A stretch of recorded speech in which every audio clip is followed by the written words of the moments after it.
Use code SPIKEFEEDERS for 5% off at face-to-facegames.com. You can shop face-to-face games in US dollars, Canadian dollars, or even euros, and they'll ship just about everywhere. That's code SPIKEFEEDERS at checkout at face-to-facegames.com to help support the show.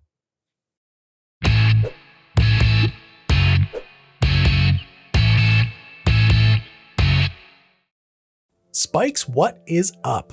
We are back with another gameplay summary. Just like last time, this one is featuring our good friends, the Scrybabies. If you don't know who Lua and Tori are, check them out on Twitter. Here's their handles. You should also make sure that you're subscribed to them on YouTube. They've already released their first episode, and it was filmed right here in the Spike Feeders HQ. Anyway, without further ado, we've got a guest narrator for today. Take it away, Tori.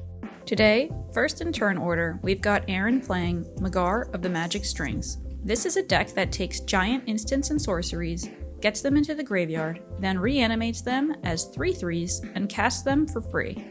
Second, in turn order, Tori is playing the first Sliver, with Gigantha as a companion.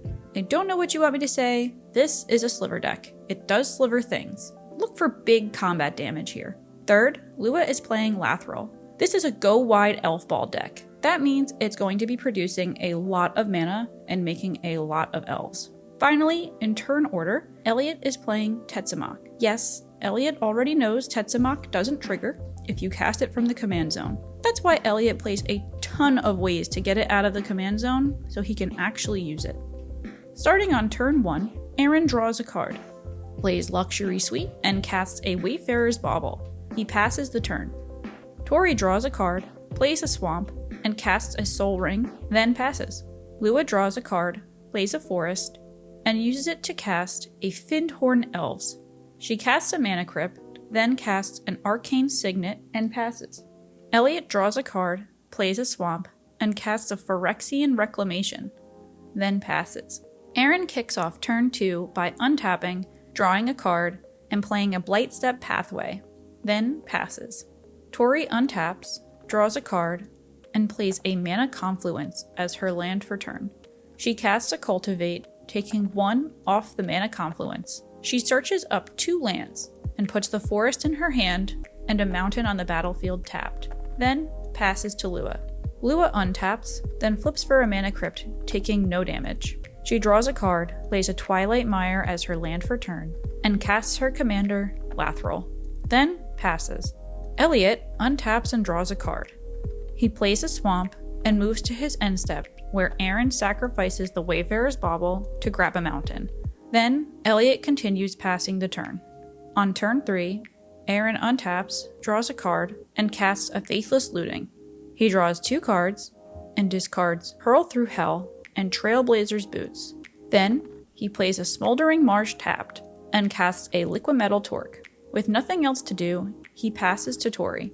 Tori untaps, draws a card, plays a Forest, and casts a Rampant Growth, grabbing an island. She casts a Hunter Sliver, giving all slivers provoke, then passes to Lua. Lua untaps and flips for Mana Crypt, taking no damage. She draws a card, plays a Forest, and casts Parallel Lives. She moves to combat, swinging Lathril at Tori, who declares no blocks. The 2 damage triggers Lathril. Normally, this would make 2 elves, but with Parallel Lives, it makes it 4. After making the tokens, Lua passes to Elliot. Elliot draws a card, plays a Swamp, and casts Unstable Obelisk. When that resolves, he passes. On turn 4, Aaron untaps and draws a card. He flashes back Faithless Looting, drawing 2, and discarding Wit's End and Stormkiln Artist. He plays a Bloodstained Mire, then casts Talisman of Indulgence. He cracks the Bloodstained Mire, going to 39, grabbing a Canyon Slow, then passes the turn. Tori untaps, draws a card, and plays a Wooded Foothills. She casts the first Sliver, taking 1 off of Mana Confluence. This triggers Cascade, and she flips into Eladamri's Call. She casts it, searching up Virulent Sliver to her hand. The first Sliver resolves. She casts a Wooded Foothills, going down to 35, and grabs a Forest. She casts Virulent Sliver. This does trigger Cascade, but there are no 0 drops in Tori's deck, so they skip it. In response to the Virulent Sliver, Lua casts Assassin's Trophy, targeting the first Sliver, which goes back to the command zone, and Tori searches up a Plains and puts it into play. Tori casts Centennial Sliver, then moves to combat. swinging a Hunter Sliver at Aaron. He takes 1 damage and 1 poison counter. With nothing to do in post-combat main, Tori passes the turn. Lua untaps, and in her untap, she flips for Mana Crypt, taking no damage again. She draws a card and plays a Swamp, then moves to combat, swinging Lathril at Elliot. This deals 2 damage and makes Lua 4 more elves. She casts Elvish Promenade. She's got 10 elves in play, so it makes 20 elves with parallel lives. She casts Crown of Skemfar, enchanting Lathril, making it a big ol' elf. Then she passes. Elliot untaps, draws a card, and plays a Swamp. He's nothing if not consistent. He plays a Revel in Riches, then passes. Aaron untaps and draws a card. He plays an Access Tunnel, then casts his commander, Magar. When that resolves, he passes to Tori.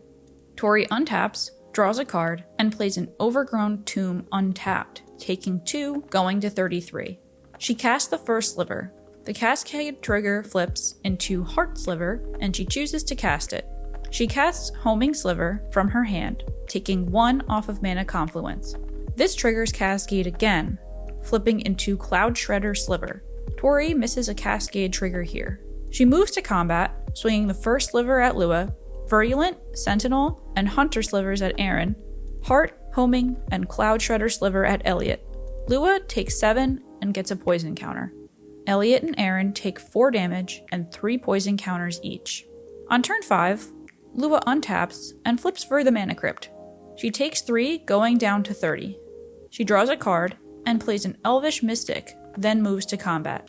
She swings Lathril at Elliot and 28 elves at Tori. Tori blocks 3 elves with the first Sliver, Sentinel Sliver, and Homing Sliver, killing 3 of them. Elliot takes lethal commander damage, and Tori takes 25 from the elves, going to 7. The 33 damage that Elliot takes triggers Lathril to make 66 additional elf warriors, thanks to parallel lives. In the end step, Aaron activates Magar, targeting Hurl Through Hell, animating it from his graveyard as a 3/3 creature. Then, Lua passes. Aaron kicks off turn 6 by untapping and drawing a card. He casts Whisper Silk Cloak. He equips the cloak to Magar and passes to Tori. Tori untaps, draws a card, and casts Battering Sliver. This triggers Cascade, and she gets a Venom Sliver. She cascades again into Swords to Plowshares, targeting Lathril. Lathril goes back to the command zone, and Lua gains 99 life, going to 129. Tori sends all 9 of her slivers at Lua. The damage doesn't matter here, but Virulent Sliver's Poisonous 1 ability makes Lua take 9 more poison counters, and with that, she loses the game. In the end step, Aaron activates Magar, targeting Wit's End. Then, Tori passes. Kicking off turn 7, Aaron untaps, draws a card, and casts Read the Bones. He loses 2 life, going to 32, scries 2 cards to the bottom, and draws 2 cards. He plays Temple of the False Gods. He equips Wit's End with Whisper Silk Cloak, then activates Access Tunnel, targeting Hurl Through Hell, making it unblockable, then attacks Tori with both. The combat damage triggers both creatures. So, Wit's End forces Tori to discard her hand, and Hurl Through Hell destroys Virulent Sliver. With Tori at 1, Aaron passes the turn. Tori untaps, draws a card, tanks for a minute, then plays an Arid Mesa, cracking it, giving Aaron the win. Whoa. By making his land drops and staying relatively quiet, Aaron manages to steal one here. If you want to see more, including the full uncut episode with all the table talk, head over to our Patreon and pledge at least $2. Speaking of Patreon, I want to give a huge shout out to all of our patron supporters, especially those on the screen right now. The support you give us helps us keep the lights on and keeps us making cool content like this every week. Thank you. Thank you, thank you, thank you, thank you.